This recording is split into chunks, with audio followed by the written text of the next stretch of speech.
Well, great evening, great evening. I am the dynamic, daring, one of a kind diva Denise Silas. Excited to have you on our Let's Talk About It Tuesday.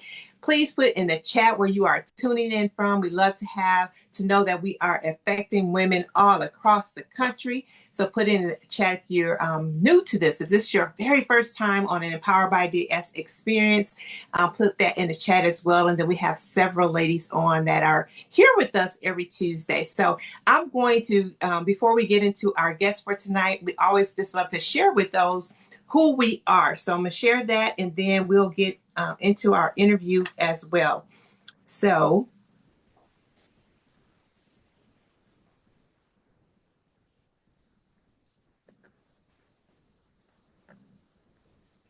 awesome.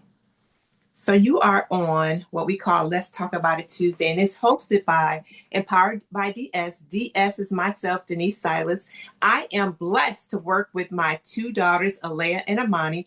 Our whole mission of what we do with our business is to empower women to be the best version of themselves, and we do that through experiences. This is one that we hear every Tuesday. We probably miss 3 or 4 Tuesdays in the entire year. That we're not on, but for the most part, you'll see us here. Now that you have come in here, you are in our network. So I encourage people, just let the text come through. I promise you, I won't blow you away with a gazillion texts, but there may be a topic in a month or so that you may like and you want to listen to that you would know because you get the information. If it's not for you, it may be for somebody else. So I encourage you to stay in the network with the text. Also, we do what we call a diva dinner and dialogue, and what that is, it's all about helping women to create community through conversation. So that's our social night out. We just had one this past Saturday. Our topic was about friendship. It was a great time. Then we also do empowerment workshops. The difference between the workshop and the diva dinner and dialogue is the workshop is really about a person's personal professional growth and personal development. So we really do that empowerment series. We do a retreat. We do quarterly workshops. Our next one is July. That one's going to be virtual, and it's what we call our mid-year inspection.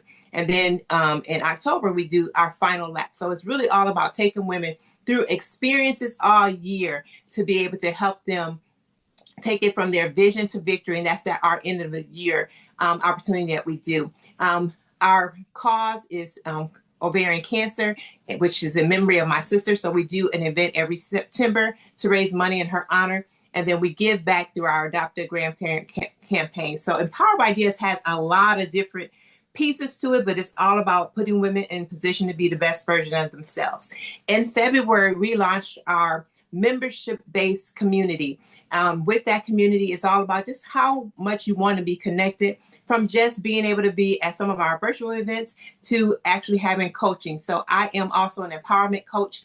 So my goal is to help women to close the gap between where they are and where they really want to be. So we do it a little bit through our experiences, but you really get a lot of it through our elite level of our program. You want to learn more about that, just to understand what we do, that number that you got the text from, you just text tribe to that same number and the information will come back into your phone just to give you to see if we have the vibe that you want for your own personal tribe. Also, our next Diva Dinner and Dialogue, this is one of the events that we do that is open to the public. So that event is on August 8th. That is my birthday weekend celebration. So we'll kick it off with that.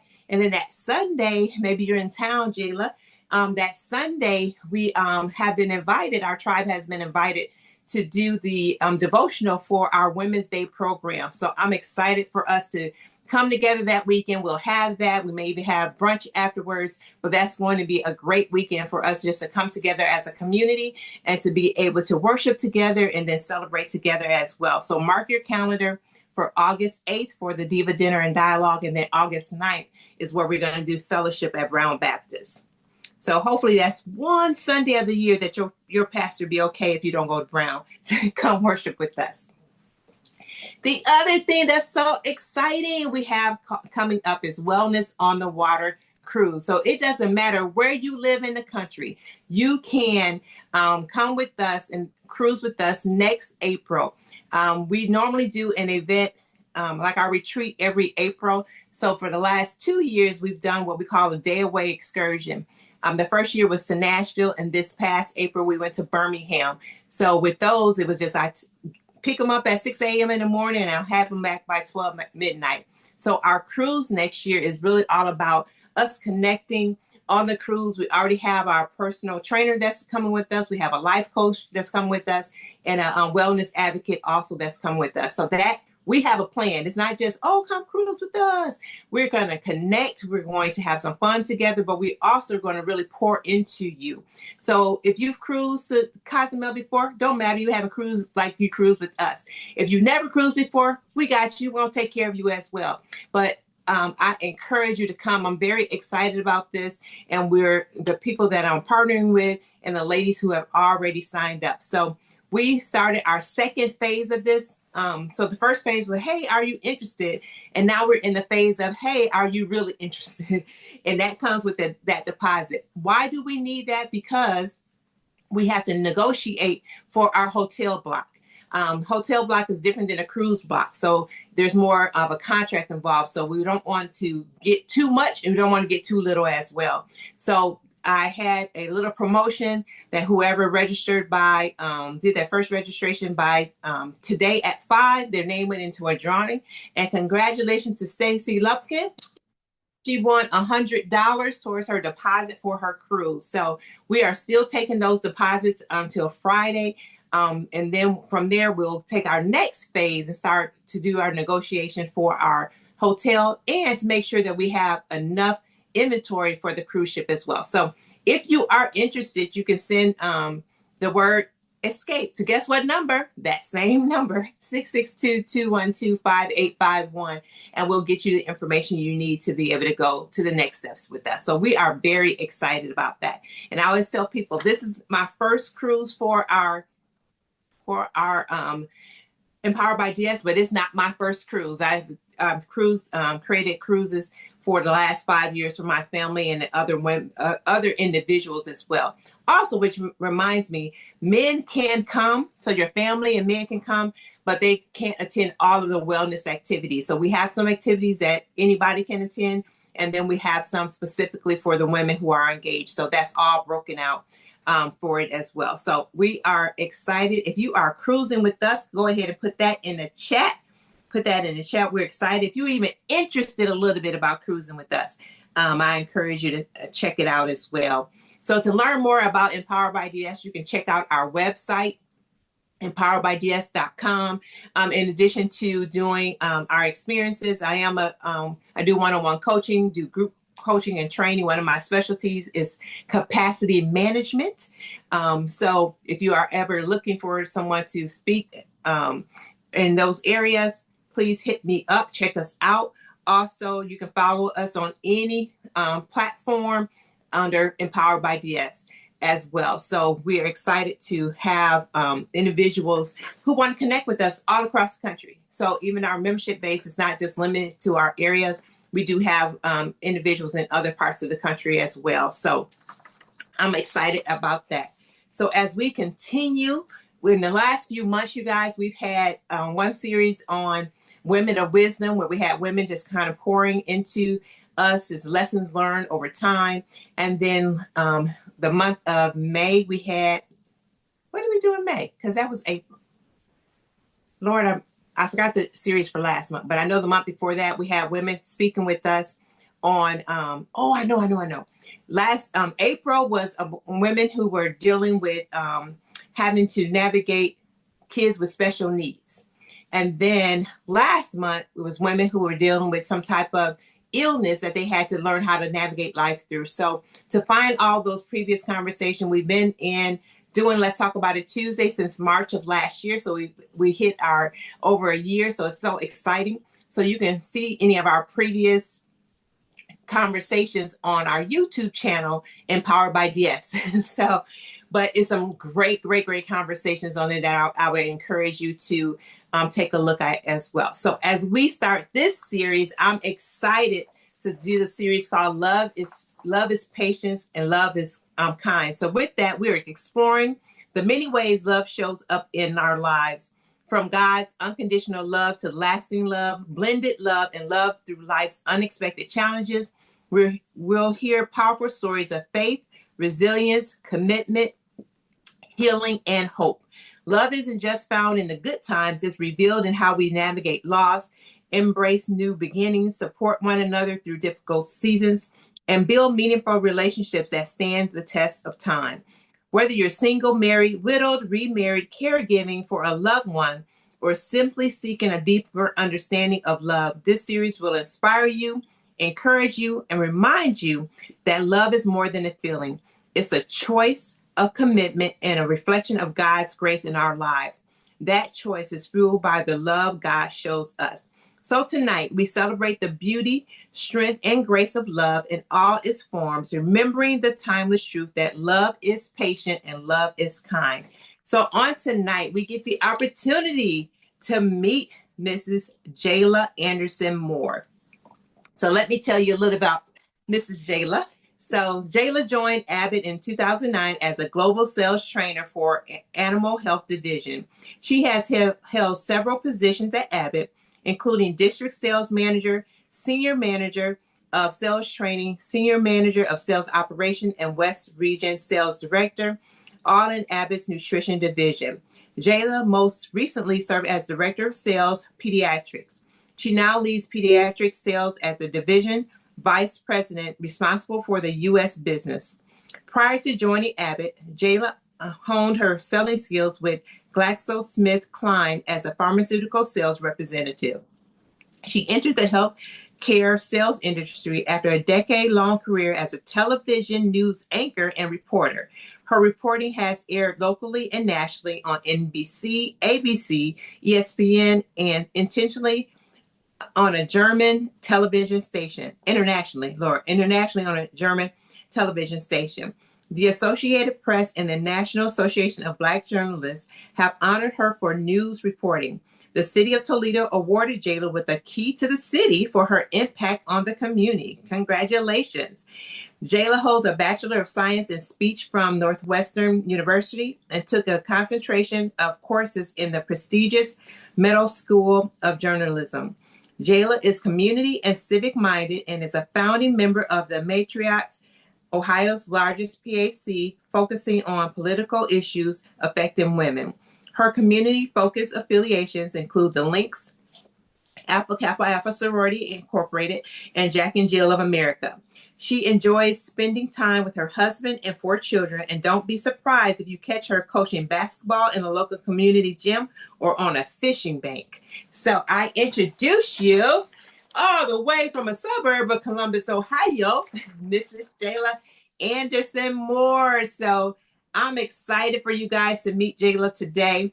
I am going to just for a moment take it off, and we'll kind of go back and forth between your slides. But I always tell people that in my later life, I'm probably going to be so fantastic with this technology stuff. But in the meantime, this is what you got, right? You're doing fine. Look, I'm impressed. I'm impressed. You're managing it This is great. what you get it. So I am. Let me bring you up because I'm gonna do this so at least you'll stay. Um, you'll stay spotlighted even when we take it back and forth. So Okay. we have some great slides to learn. So I am going to ask the questions. And well, first of all, let me say this. Thank you so very much for your yes. I appreciate your yes because I can't do what I do as my mission of empowering women without women like you saying yes. We started Let's Talk About It Tuesday because in my different things that I do, the Diva Dinner and Dialogue and the Empowerment Workshops, it was always my voice. So I wanted the opportunity to, because one thing I know for sure, I don't know everything, right? I know that for sure. None of us do. Right. But sometimes people think that's the only voice that people needed to hear. And I knew that there were so many more stories that were available. So I'm excited that you said yes and your willingness. And I know how busy you are with traveling and moving around. You've been in 3 states in the last 24 hours, right? Yeah. Yes. Literally. So thank Yes. you very much. I do not take that. And you are an hour behind. Like, I don't take any of that for granted. So I thank you very much, sis, for your willingness to share on today. So let's get started. Let me pull this back up because I'm excited just how this is going to flow. I know it's going to be amazing for the ladies on today. So let me.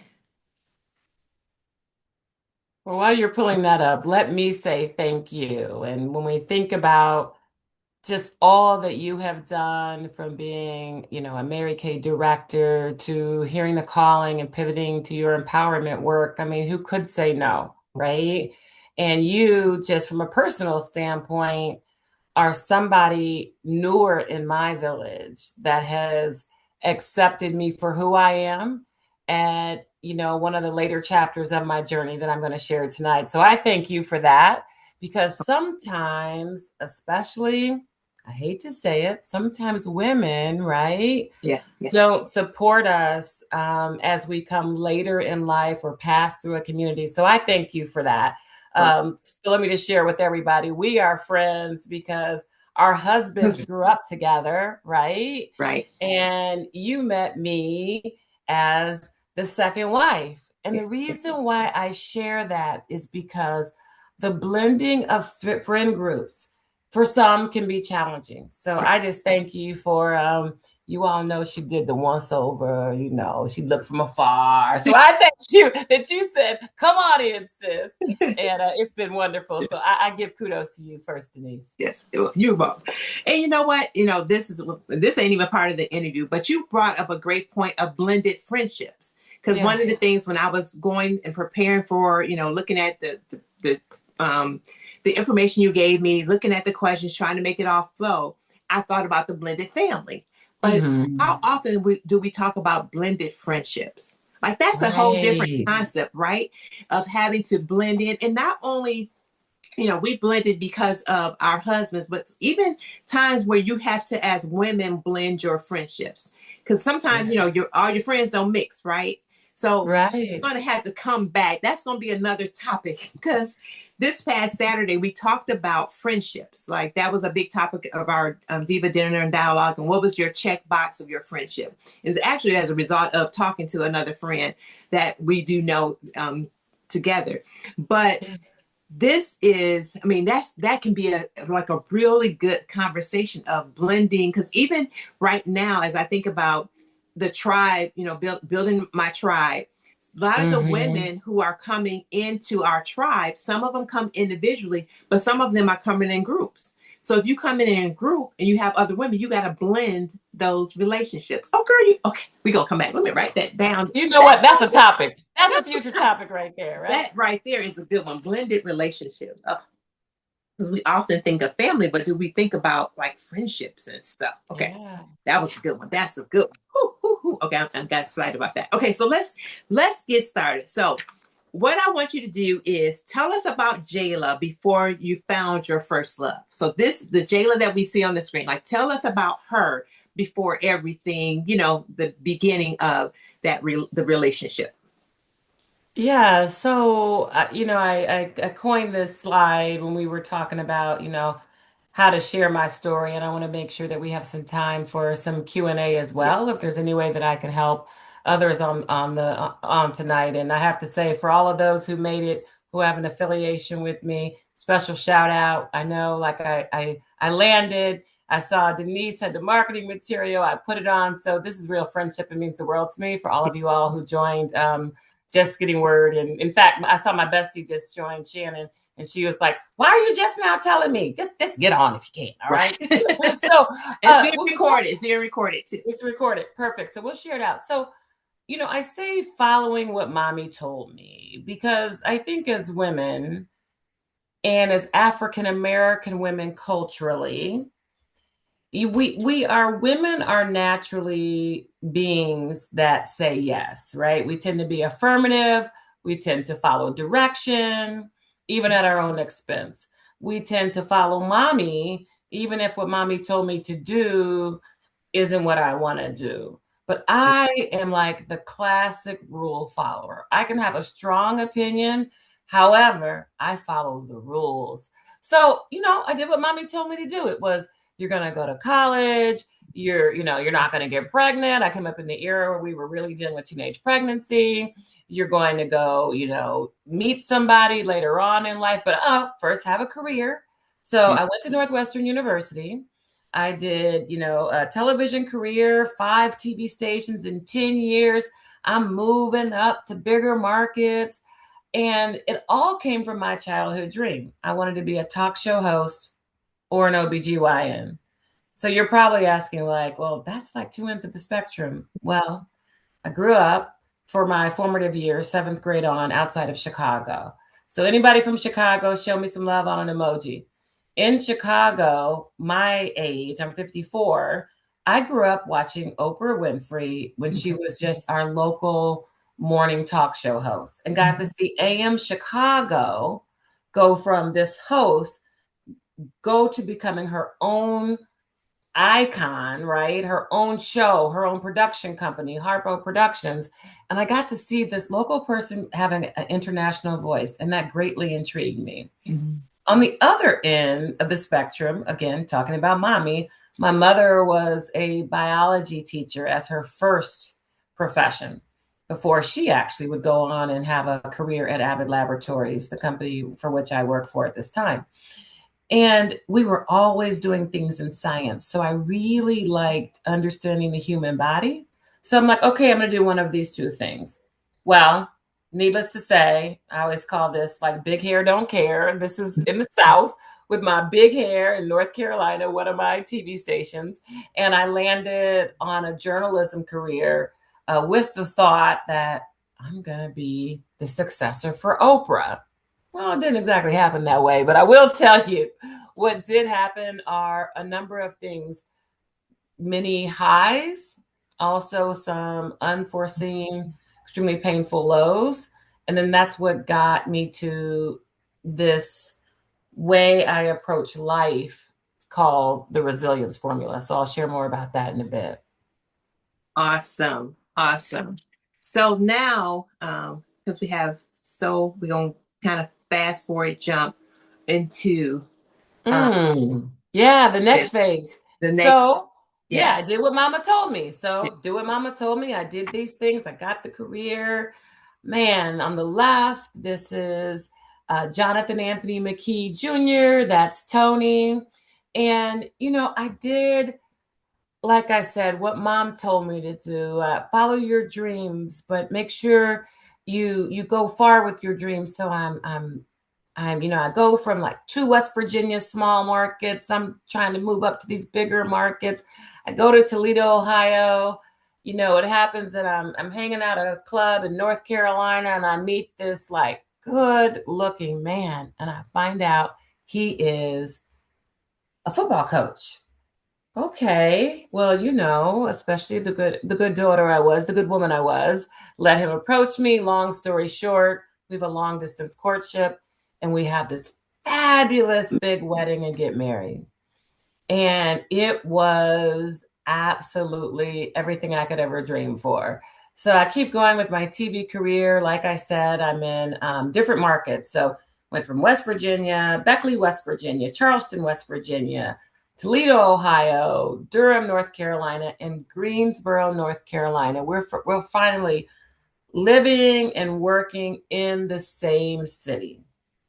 And after 5 years of marriage, 7 years of being together, the absolute worst thing could happen. Share with me what you have next on the screen, Denise, So, because so you can go ahead and talk about that series up because what we have is when Phoenix come into play. So so, yeah. okay, So connect us between because I think I did okay, not use the devastating one. okay, Five. got it. So I'll say this to you all.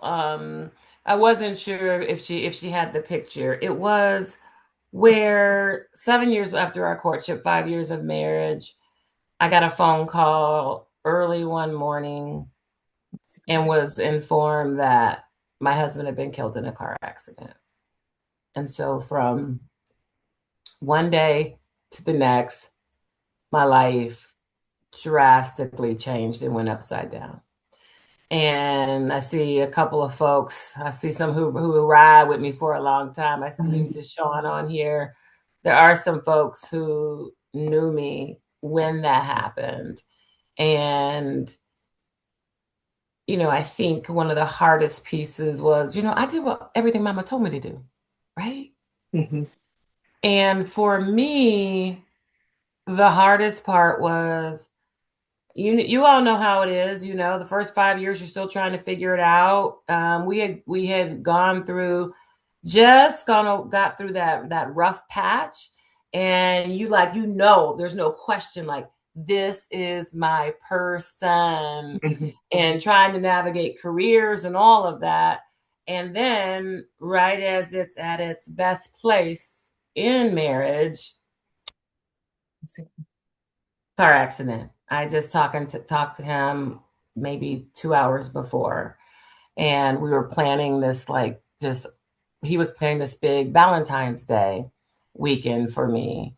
Um, so frankly, the one thing that happened right away was love is patient, love is kind. It was so interesting that that's what you named this. Like, I believe everything has divine intervention. That was the theme for our wedding, like many, right? And love is patient, love is kind stayed with me. I still loved him. I drew from my faith.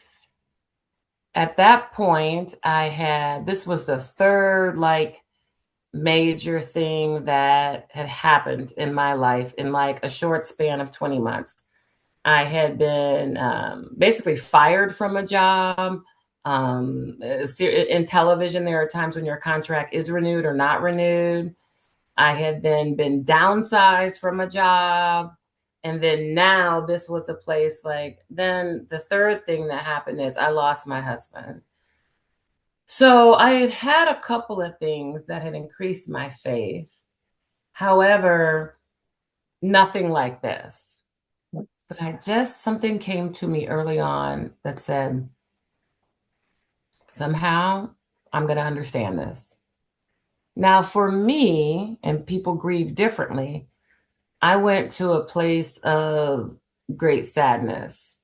I carried a lot of sadness with me, I would say, for easily a 10-year period, unknowingly. So I'll Mm-hmm. be transparent, right? If you have a question, put it in the chat and I'll see if I can Yeah, get to it as well. Um, for sure. in this period of gross grief, I was going through the motions many times, creating distractions. So, some folks who know me well, like, oh, I can party with the best of them. Mm-hmm. So, whether it was, it was like double downing on everything. I'm double downing on my faith. I'm going to church heavily. I'm double downing on, after getting off the couch, after about 3 months, literally on the couch for 3 months, wallowing in sorrow, going through therapy, etc. I finally did return to work, and I immersed myself in my work. And that worked just in terms of putting one foot back in the other. I remember the therapist told me, okay, Jala, it's time to get back to some normalcy of life. And she said, the way you do that is look at how you can return to work. So I returned to work. And as I was returning to work, you start to look at, my life is different. What is it going to look like? We hadn't had children. And there was this somewhat of like a nagging feeling, like, okay, you go back to work. Okay, shoot, I had covered murderers and been in prisons and all kinds of things, covering people. I had, done quite a bit in my journalism career. So as I got into the sales career, it was fulfilling, but something was still needling in me. And that needling was, I always wanted to be a mother. So, And Jay, so yeah, go ahead. before we go into that, just before we Yeah. go into that, I want to back up a little bit because Yes. when you talked about, right before, all the things that were happening beforehand, you were, because people can grieve loss of, sometimes people think grieving is just related to humans. you can grieve the loss of a job, you can grieve the loss. So having to have that stacked on top of each other, would you say that had any impact on your grieving process, or were you able to compartmentalize that as separately? No, this is like through the ages of 32 and 34. So life had been humming along. I mean, the worst, and I say worst because the way I processed my parents' divorce at age 7 did not impact me like I would say my brother, who was it was a couple of years older than me. I'm Mhm. like 7, okay, mommy doesn't feel the same way about daddy. Okay, we're gonna have 2 houses, we're gonna live in different places, but my daddy still adores me, and I get these fabulous summers with my daddy, right? So for me, I would say outside of that one event, and maybe it's just part of who I am, like life had been good, right? Mhm. So for me, having the bottom fall out between 32 and 34, okay, the first thing happened, and it's like, okay, I got fired. Me, I got fired. I'm a good girl. Good girls don't get fired. What did I do wrong? And really, at the end of the day, I welcome it now, years later, when the general manager said, you're not the right fit for us, and we're not the right fit for you, and we want you to find that fit. And I was like, oh. And in that moment, it was grab your purse and exit the TV station. I mean, treated me with no decorum, no kind of, like how you can manage your exit. It was very public. Oh, it was so, so hard. And I remember going home, and that at that first hit, it stung. Mhm. But then I got to see the grace of God. And what I saw, and I say God for you, it may be another higher power or something else, the universe, however you take that energy in. But for me, I got to see the grace of, I'm down to literally like, $1.34 in my bank account, right? And then the unemployment check finally came, right? And even if you're in a two salary household, it still was like, at some point I need to get some unemployment. So I had something devastating happen that felt like it was out of my control. And then I had seen grace. Mhm. When the next thing that stacked on, which was the um, getting laid off of a job, and this is when my first pharmaceutical job, and they had ramped up a bunch of reps and then laid us all off. I wasn't as devastated because I started to see why things were happening in my life. So I had transferred to Chicago to take a job. So I was kind of like, well, I'm back in Chicago. I'm around all my family. You Mhm. got to get laid off. This is the place that it could Place to be. be fair. Yeah. And then when the third thing happened, so for none of these, I would say I compartmentalized it. I would say I took a lesson along the way. And quite frankly, I don't know if any of you all have been through some bad patches, and especially as we get older, like deaths can stack on top of each other. There does come a point where it's like, I can't take another thing. Right. So when this happened, it was so personal and so sudden. And having dealt with, illness and death and having to deal with sudden death, I will not put value or judge which one is harder. But for me, sudden death, it impacts me harder because I don't have any chance to prepare. So, what I would say, I didn't so much compartmentalize it. What happened is my faith grew. First thing happened, okay, I made it out of that. Second thing happened, well, I look back, I made it out of that, so I'll make it through this. When the third thing happened, it was okay, there's got to be a reason for this. I didn't know what it was. And like I said, I didn't go to anger. Again, no judgment. Everybody's different. You usually have, for me, it wasn't anger, like, why did this happen? For me, it was gross sadness.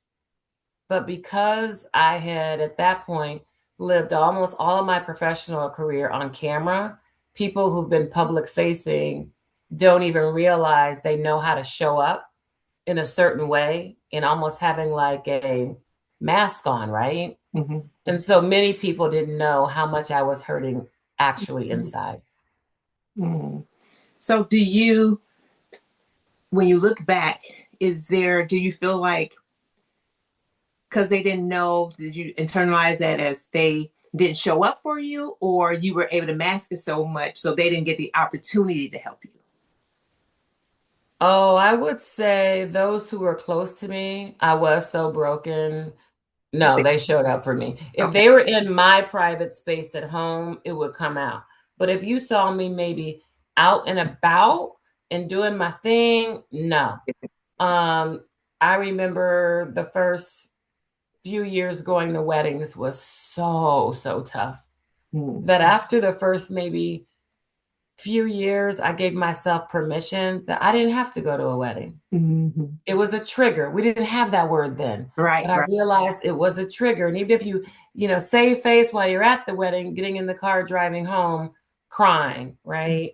Or baby showers. Oh, I greatly remember that I just said, you know what? I can't do baby showers. We didn't have children.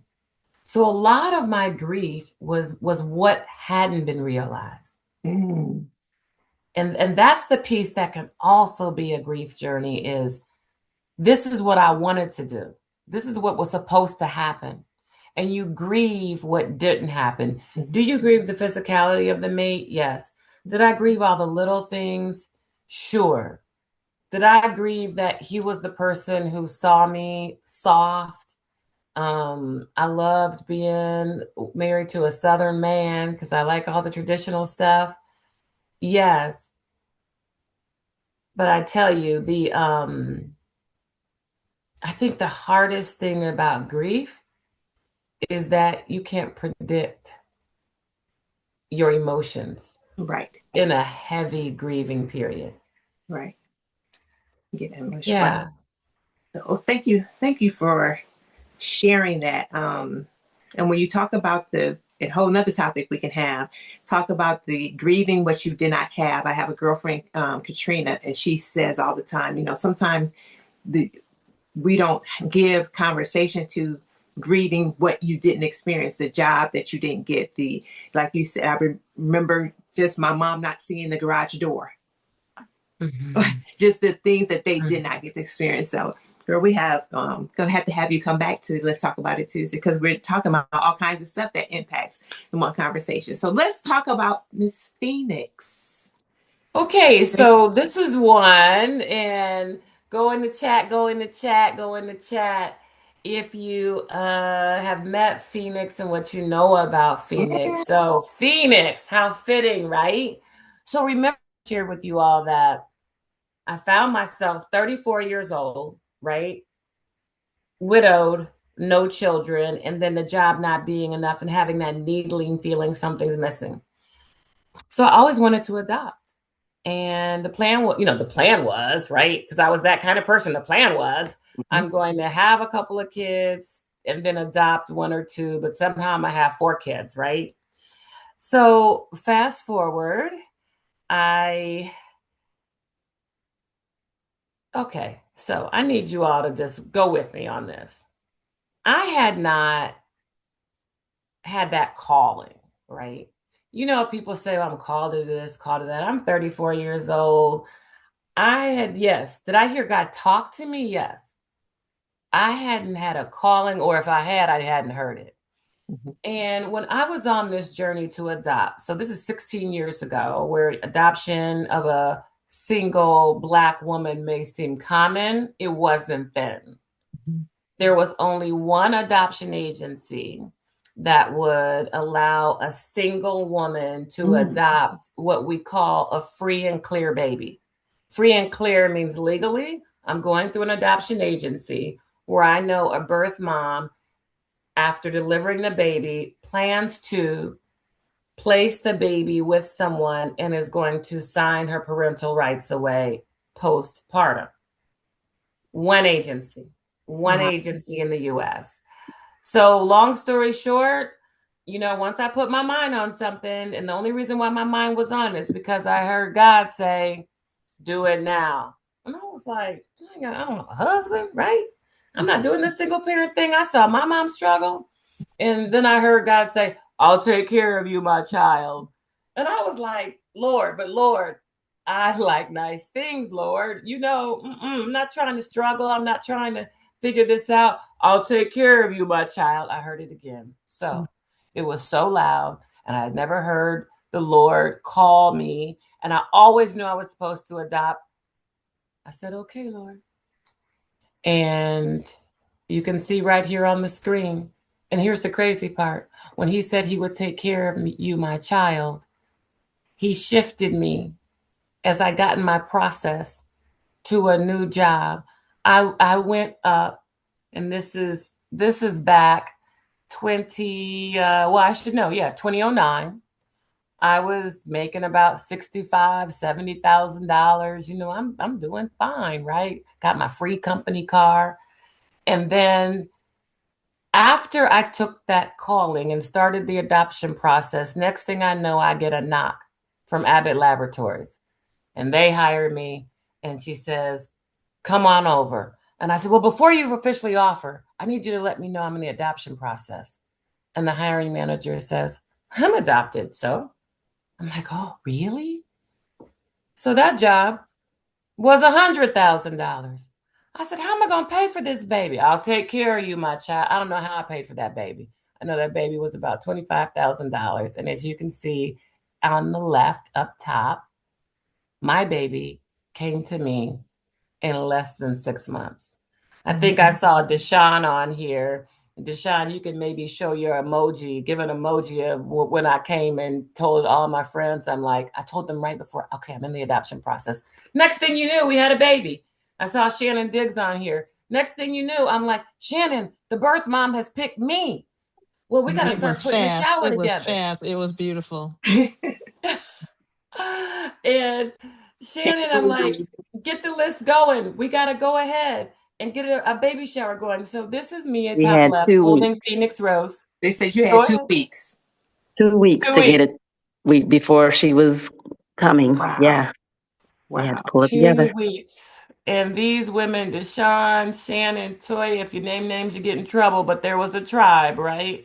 They whipped that shower into place. And because of my journey, everybody wanted to celebrate. And like, okay, you and your mama tripping. You invite them like, what? 80, 100 people? But they were wonderful. We welcomed Phoenix Rose. She was a newborn, born at the cradle. In the middle, that's where life would have us. I was in Evanston.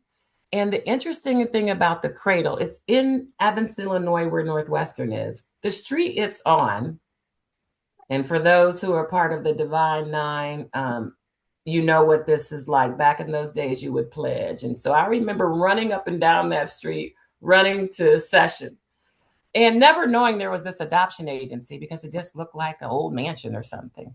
I was running past this adoption agency when I was in college, never knowing that place would be the place that would bring me motherhood.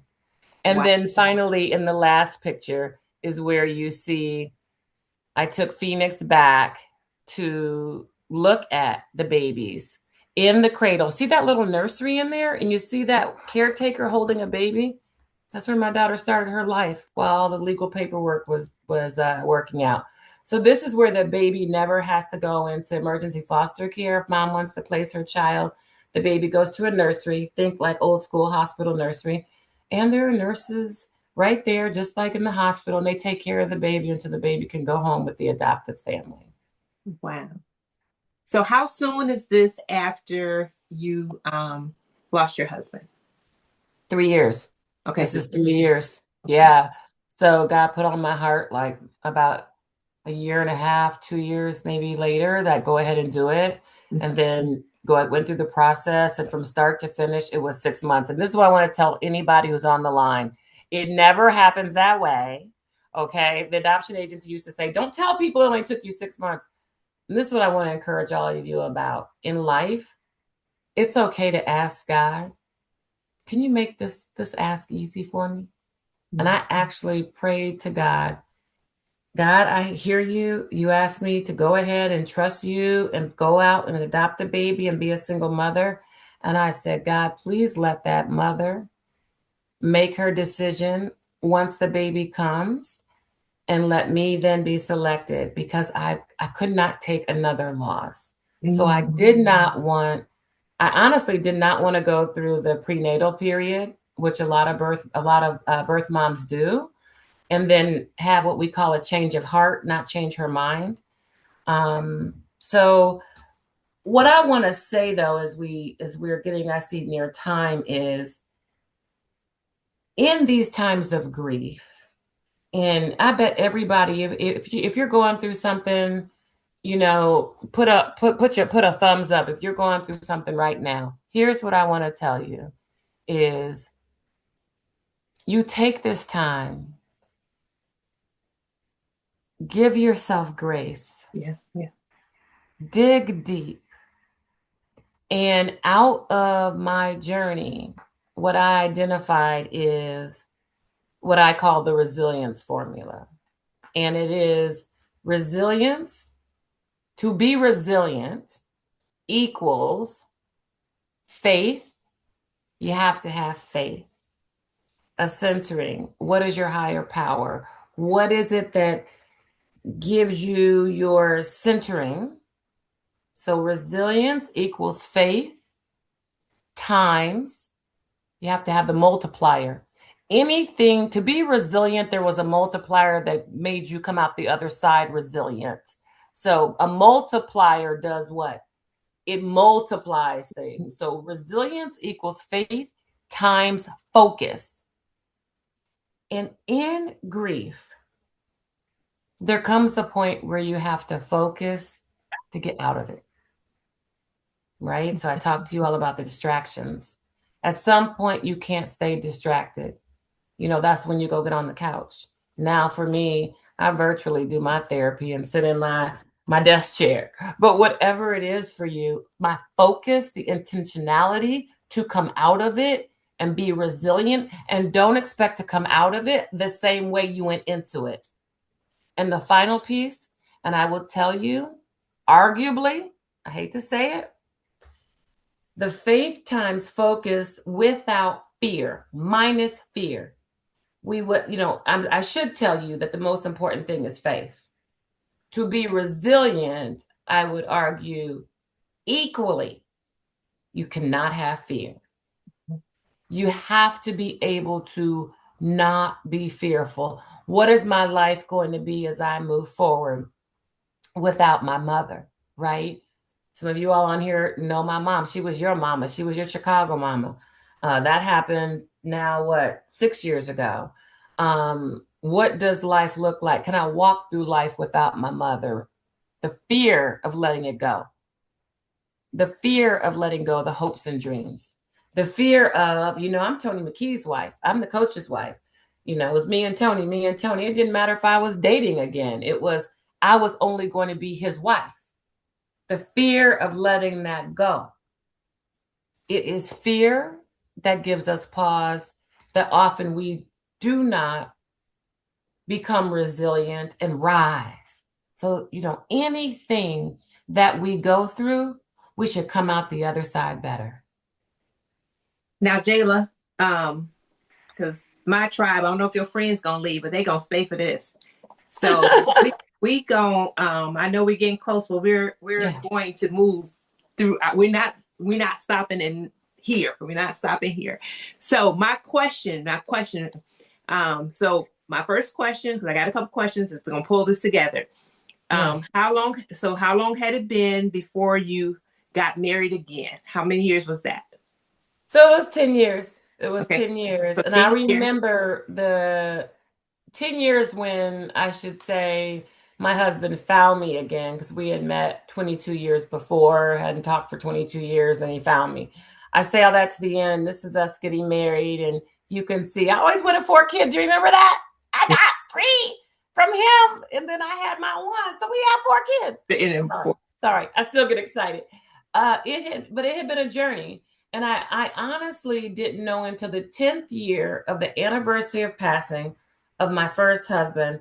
I remember text messaging my close group of girlfriends, and I said, thank you. Thank you for being here for me the last 10 years. It was the first time in 10 years I didn't feel heavy on that day. Mm. Mm.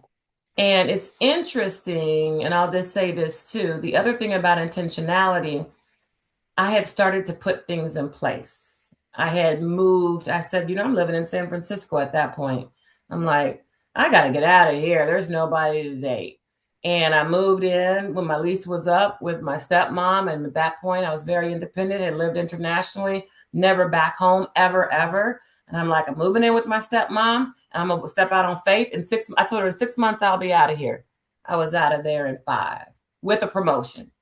And all of a sudden, a guy came back in my life. So the intentionality that we talked about, right, and the focus is so important if you want to build, if you want to come out of it, if you want to be resilient. So how would you say the woman that you became over those 10 years helped you to find love again? Ooh, that's a good one. I think you even sent me that question. I think I avoided it and didn't prep for it, right? Okay, so the 10 years, right? Grief, and I don't sugarcoat things. You can drink your grief.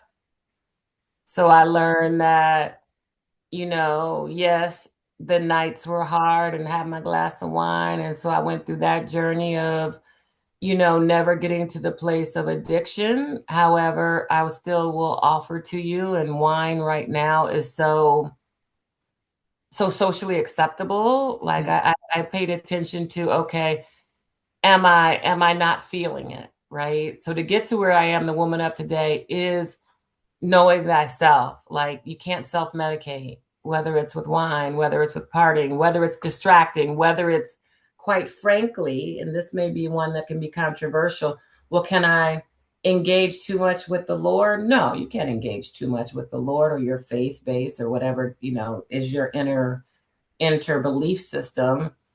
But you can, anything you do can mask you having to deal with yourself.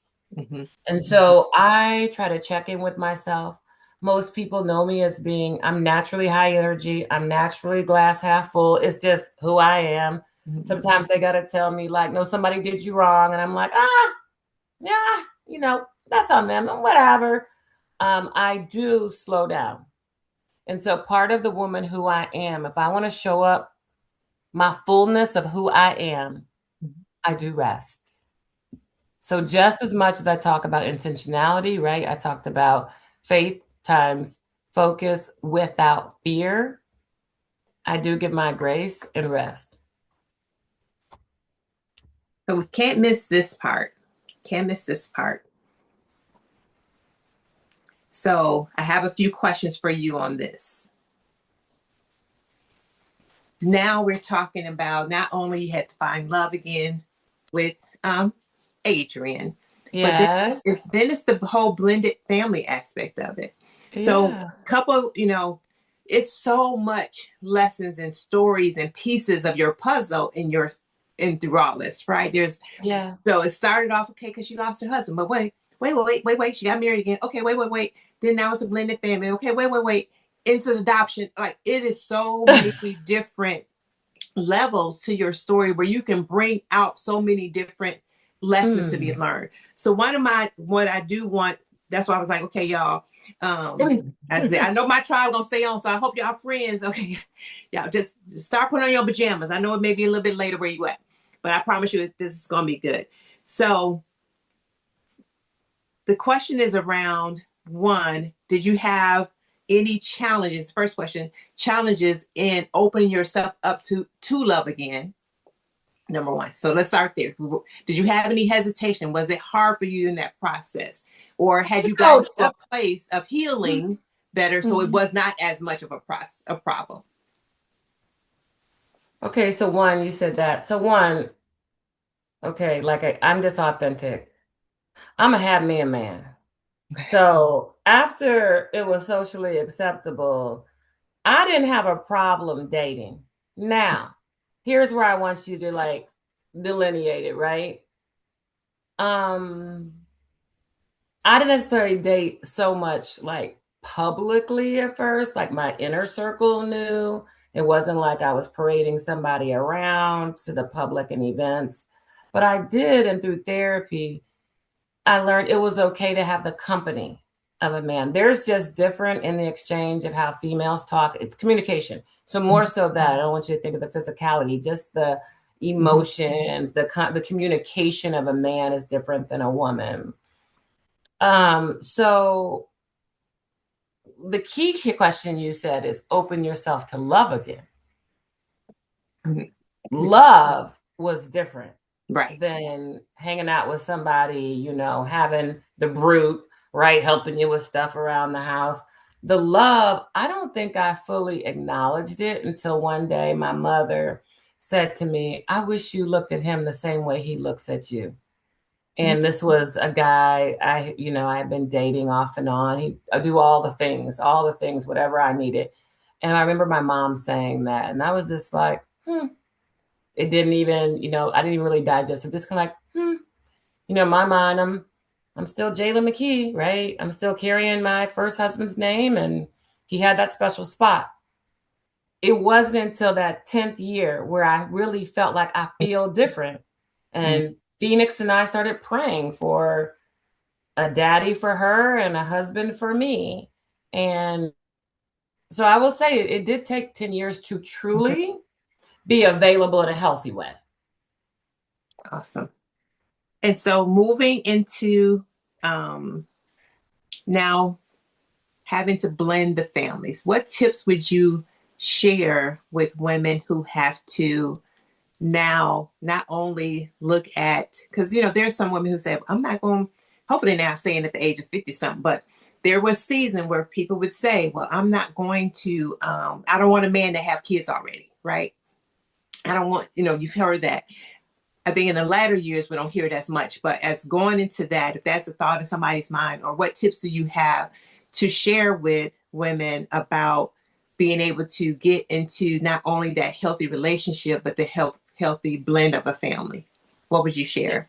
Yeah, I want to just say one thing because I have to own up to it. I was one of those women when I was first widowed at 34. I didn't want anybody who had kids, right? Because before I adopted Phoenix, I'm still thinking I'm just going to meet somebody with no kids. And I'm like, I don't want anybody who has kids. And I, of course, then later was obviously open to it. Number one, and if I already was raised from a very strong model of a blended family. So I want to say that I told you my parents had divorced when I was 7. Both of them went on to remarry. And my father and stepmother, my stepmother had a son. So we had blended on that side. And my stepmother in particular became another mother to me. And my mother modeled the way. She was never jealous.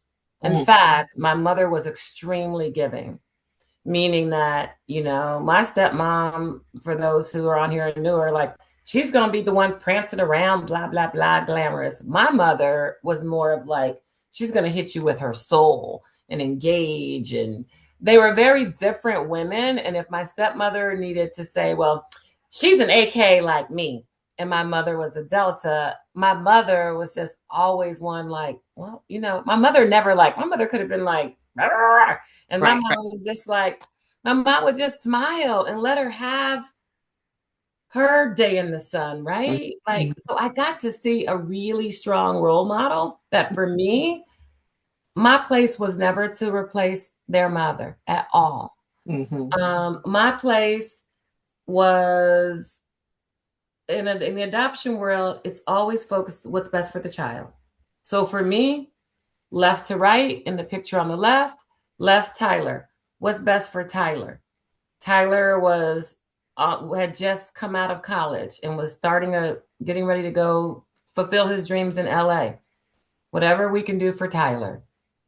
Phoenix, when you're blending the family, I had to learn from her. She said to me one day, after Adrian and I were together, and I don't think we were even quite married yet, and she said, with her like 6-year-old self, Mommy, you have, and at that point, I think she was calling him Mr. Adrian. You have Mr. Adrian, and now I don't have anybody. Oh, right? Wow. And out of the mouth of babes. And I was like, oh, shoot, let me be aware. because it was us all the time. Right. I mean, Right. she went everywhere with me, right? It was just like that was my. Everybody had their little dogs. Remember when everybody got the dogs, and their dogs was a new accessory like a purse?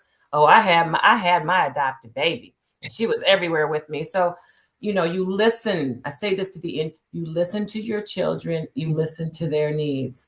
Darion, next to Phoenix, Darion was in he was transferring from JUCO to Oklahoma, big D1 playing basketball, right?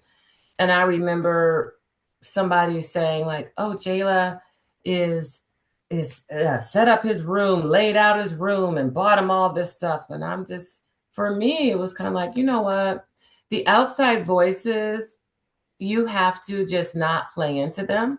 Because at first I was like, why is somebody saying like I did so much? Like, this is how my parents raised me. And why would I give him any less than I would give my own child? And so that I just give as an example of people will try to hate on your good. And then for KJ was just 13. And so he was mostly, right, impacted by the blending of the families and trying to help him just through my actions. Not, all three of those boys have very different personalities. And KJ is my more reserved one. And he's he's the one I talk to about politics, social stuff. And he's the one at my 50th birthday party was like, Jay, he calls me Jay or bonus mom. So he was like, Jay, bonus mom, I love you. And I know we've come a long way, right? So you also have to have patience. I think the number one thing is you meet the children where they are, right? You listen to them. You and your mate have to be one, with 10 toes down. And even if we are in the background arguing about something in front of the children, we have to be unified. And I will be honest with you, I've had the hardest time with it because I'm always running like Mama Bear trying to save Phoenix. And not always being aligned to whatever he's saying. I still sometimes am challenged with it, but I have to just say, focus, focus, focus. And if I have to say anything else that is of great importance is you respect their mother. All day long, you respect their mother. You respect the past. You respect the journey. Nobody intends to be divorced. Nobody intends to be widowed. And so for me, while I was widowed, I always had a sense of empathy that divorce and marriage is a loss. And so how do you also respect that sometimes if somebody's grieving, it may show up a different way? And I just always, and to this day, the boy's mother, KJ's mother, and I were like this. And we co-parent together, we laugh together, we sit up on the phone late, but we had to build trust. I had this great model, but for her, you don't know how anybody's showing up and your kids, etc. So here we are now 10 years later, and even much earlier in, we love those boys. She's Auntie Kim, for Phoenix calls, my husband's ex-wife Auntie Kim. So, and it's okay. And that's what works for us. And this is a good last question that I have from something you just said about the memories and stuff. So the question is, how did you give yourself permission to love again without feeling like you were replacing the love you share with your husband? And how do you keep his memory alive while fully investing in the life of your family you have today? I have to admit that Phoenix needing a father figure probably helped, push me. I don't want to try to say like, oh, within me I had this. No, I honestly think that I really wanted her to have a father. To be frank, I think that pushed me initially out of my comfort zone because I had such a strong relationship with my father. Secondly, I love love. And my first husband's family, even when I was not ready, because they had a young widow in their family before, they gave me permission. They started saying things very early on. Jala, you're young. You have a full life ahead of you. And so that helped as well, is that I had other people around me giving me permission to love again, that it's okay. It's been long enough. Because when you're widowed, like, you hear people judge, oh, it's only been a year, like, because men tend to marry faster, right? Or it's been 5 years. And, how could she, blah, blah, blah. I had somebody say to me, oh, you're going to let him adopt your child? Like, you can't let him adopt your child, because the reality is, right, then he would have parental rights. And you know what? You just have to do ultimately what works for you. And so those are the other external things that help push me. And you realize you deserve it. And I loved marriage. It just ended earlier than I expected. So whether you're on here and it is lost through death or it's lost through divorce, if you enjoy being married, I will tell you, don't close yourself off from those dreams. I love it. I love it. This was so good, Jayla. This was so good. Does anybody have any specific questions? Definitely follow Jayla you can catch her on social media. Tell them about because I guess as soon as your website is available, please send it to me so that I can get it Yes. out to the community, put it in our Facebook page and everything, Facebook group.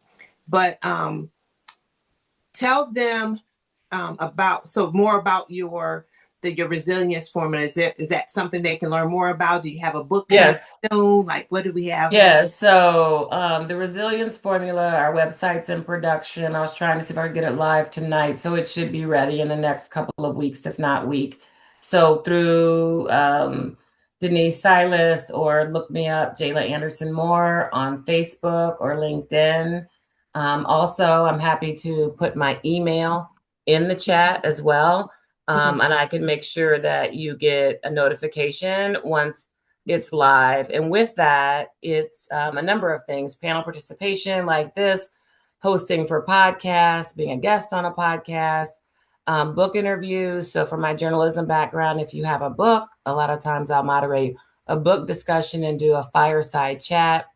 And then with that, I've done a number of celebrity engagements when they come out with a book or come to a town, engaging an additional event. So emceeing is obviously part of that too. But whatever you need, I'm sure there's a place for it. And if it's not a natural fit for me, I am a sharer and I'll find you somebody. Awesome. This was so good. She put you guys grab her email out of the chat. It's pretty much jayla.anderson.moore if you forget, but this will be definitely on our Empowered by DS.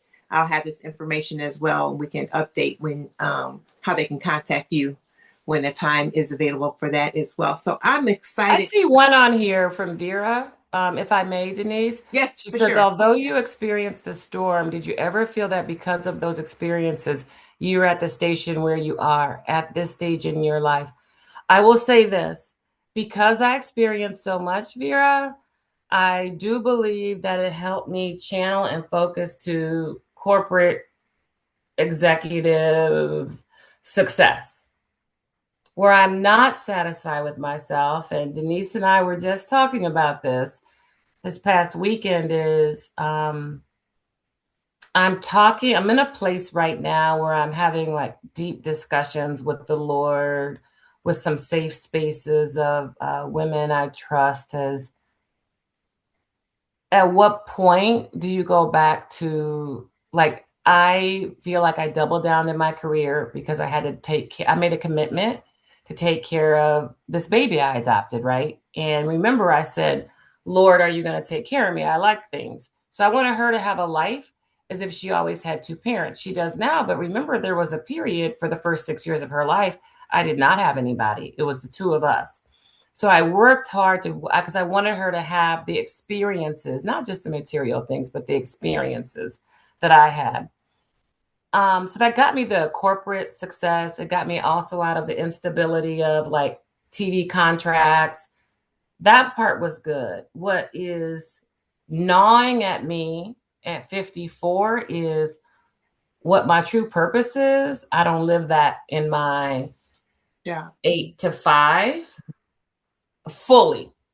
I motivate leaders to be great coaches. So I coach, I am a leader of leaders of leaders. That's great. And I put all into them. But 50% of my time is also, corporate politics. And I'm at a place, and I'm really nearing that place in my life that it causes pause, when your integrity is questioned. I saw some people on here. Kristen, I saw was on here at one point where you're just like, maybe I go do my own thing, right? Maybe I do more of this because I always believe what? You hear the calling. So the Lord and I are in deep discussion. So I'm at the stage in my life because of all that happened. What I want to say to you, Vera, is there's the next stage is coming. Awesome. Let's see. Awesome. That might be all that we have in here. And I don't know if anybody wants to come offline and ask a question rather than put it in the chat, or Denise, I know we're at 10:15 Eastern, so whatever works for you.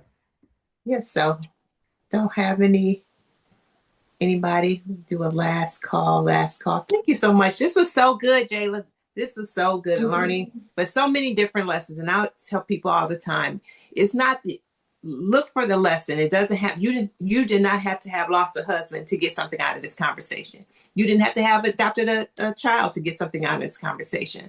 Like, you may be in a season where you have lost something and you need to figure out your next. You may be in a season where God is calling you to do something and you have to be courageous enough to make the move based on what you heard him say. Like, that's how you got to take the conversation of today. This is just her story of how it played out in her life.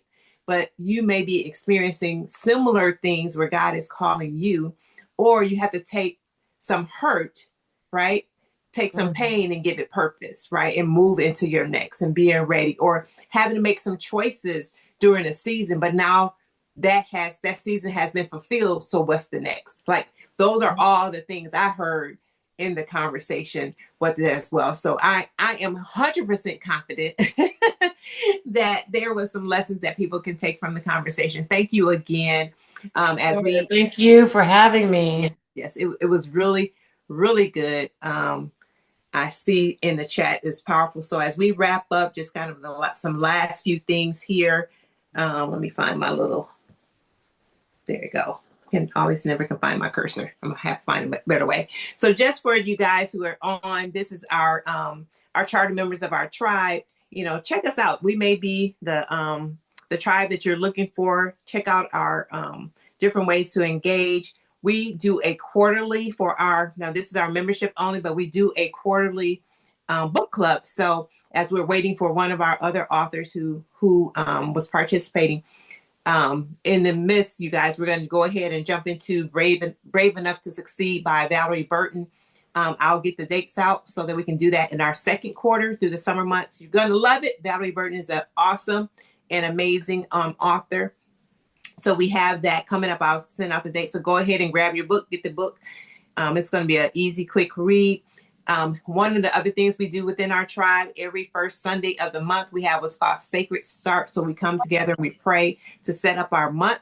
So another thing, if you're looking for a deeper connection, you have a group of people, but want a deeper connection, you may want to check us out again. And you can do that by texting tribe to that number, just to learn about all the things that we do. And then our focus this year was Align, Become, Conquered, like really getting in to see what God has for us and lining ourselves with that as we are becoming some amazing women through his eyesight, and then being courageous another, because you can get some guidance and some direction from God. But if you don't have the courage to make a move, like I always say, Lord, order my steps and give me the courage to make a move. Because sometimes we ask for the order, the steps, but we still looking around, still doubting, but you got to have that courage to take that step and trust. Just like Jala said tonight, he said, girl, I got you. And, we can hear it. He can show us, and we still would have doubt. So I just pray that courage in your life as well, that you will be willing to become all that God has called you to be. And as we got on here tonight, I say this every week. We have been empowered, and empower women empower. So something you may have heard today, if you know that there's a message in here for somebody, encourage them to go to the YouTube channel and listen to, re-listen to this segment. We share because we care. We don't hold it in. It's not just for us. If you didn't have any way to connect with what was said, there's somebody in your life, I promise you, that can benefit from the conversation today. So I thank you guys for being on tonight. I pray that something was said that's making a difference for you. And thank you. Denise. Yes. Denise, yes. Come here. I have a surprise for you guys. Those who hung in here with us. Hey, this Phoenix, the baby, now 16 years old. Awesome. So I had to show you guys her. This is my miracle. She knows all about her journey. And then just to give you guys another, just like she really gets it. Go hand me that. Go hand me that award right there. You asked me something and I forgot to answer. Yeah, that one. Yeah, so I got a whole teenager, right? A whole 16-year-old, and she's amazing. She loves her I auntie love when you Denise. see the story, hear about a story, and then see the future of it, like how Yes. it out. So that is awesome. And then the other thing you asked me was, which is different. Yes, you can go. She's watching. What's it called? Love Island. All 16-year-old, right? Exactly. The other thing you asked me, and I want to let you wrap, is I forgot to say, you said, how do you keep the memory of the first husband alive? So in my office, just organically, she handed me this award. This is when he went into the Hall of Fame for his high school in North Carolina. And my husband had no problem with me going. We're setting up a scholarship fund. Yeah. So this whole piece that you talked about, pulling things together, the right time, the right person, the right place, the right situation, it all comes together. But I had to show you my 16-year-old. Yes. Thank you for sharing. Tell people, say, hey, girl. She loves her auntie Denise. Look, and I got to give a shout out to my Mississippi family. I see some of my family on here from Olive Branch, Denise. So I'll be connecting you guys. Yeah. Most definitely. So wonderful. Thank you guys, everybody, for being on tonight. This was amazing. I hope to see some of you again soon for some of our other conversation next week. And actually, Betsy is our guest next week. Another one of our friends, and her journey, you guys, is she had. Oh my gosh, we thought we was gonna lose her husband. We thought we was her husband. So their life got really changed. Now he is double amputated, and just how it has changed their life. So come on next week to hear, because it's all about just how how we have to translate God's love for us in different areas of our life. And but her story, and just encouraging her next week. So I hope you guys will be on. So you guys have a great rest of the night. Thank you for tuning in. I am the dynamic, daring, one-of-a-kind divas, Denise Silas. Have a great rest of the night, you guys. Bye. Thank you. Thank you. Bye, ladies. Bye. Bye.